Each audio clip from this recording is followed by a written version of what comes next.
लस्सी तो आप बना के पीते ही रहते हैं, लेकिन आज लस्सी को देते हैं एक ट्विस्ट और बनाते हैं किचन 123 में चॉकलेट लस्सी।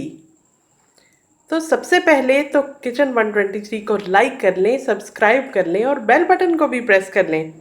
अब आपको बताती हूँ इंग्रेडिएंट्स। एक गिलास चॉकलेट लस्सी बनाने के लिए आपको आधा कप दूध चाहिए, आधा कप ही दही यहाँ मौजूद है, 2 खाने के चम्मच भर के पिसी हुई चीनी है, इसको आप चाहें तो ग्राइंडर में पीस लें। 1 खाने का चम्मच है कोको पाउडर और ये टॉपिंग करेंगे हम चॉकलेट चिप से। तो चलें बनाते हैं।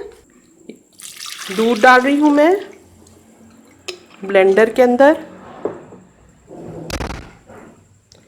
ये आधा कप दही, पिसी हुई चीनी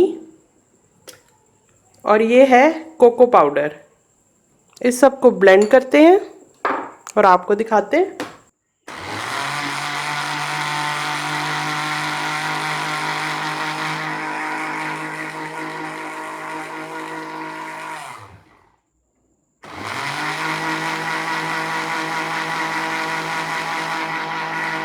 बर्फ़ के क्यूब्स अब मैं बाद में डालूंगी ब्लेंडिंग करने के बाद।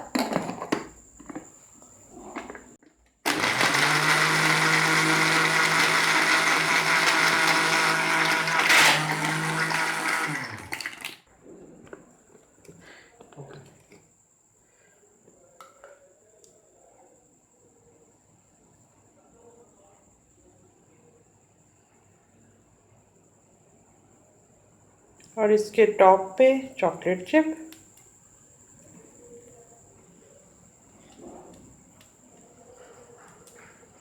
तो तैयार है चॉकलेट लस्सी। बनाएं और एंजॉय करें। मैं आपसे कल मिलती हूँ एक और कमाल की रेसिपी के साथ। हमारे चैनल को लाइक करें, शेयर करें, सब्सक्राइब करें और ये बेल बटन जरूर दबा दें ताकि जो भी मैं अपनी न्यू वीडियो अपलोड करूँ आपको फौरन नोटिफिकेशन मिल जाए।